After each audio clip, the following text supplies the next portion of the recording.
आपण ही झाडे जी पाहत आहोत ती साकुराची झाडे. येथे जपानमध्ये त्याला साकुरा म्हणतात. एक प्रकारे हा आपल्या इकडे वसंत ऋतू कसा असतो त्या प्रकारेच हे साकुऱ्याचे झाड ह्या सीझनमध्येच फक्त उमगले जाते. ह्या झाडाच्या वरील जी साकुऱ्याची फुले आहे ही फक्त 7 दिवसासाठीच झाडावर राहतात. त्यानंतर ह्या झाडाला पाणी येतं. साधारणतः सर्व झाडांमध्ये पहिले पाणी येऊन मग फुले येतात. पण ह्या साकुऱ्याच्या झाडावर पहिली फुले येतात, मग पानं येतात.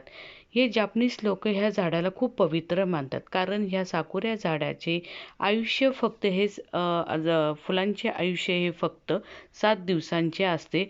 पण हे 7 दिवसामध्ये हे फुलं सर्वांना इतके मुग्ध आणि आनंदित करते.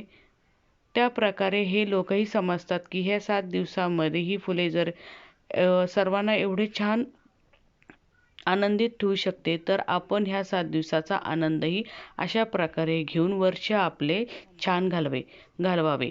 त्यामुळे येथील लोक जेव्हा ही फुलं येतात त्यावेळेस आपले खाण्यापिण्याचे सर्व काही सामान घेऊन सोबत येतात, आपल्या फॅमिली सोबत येतात आणि एन्जॉय छान प्रकारे करतात.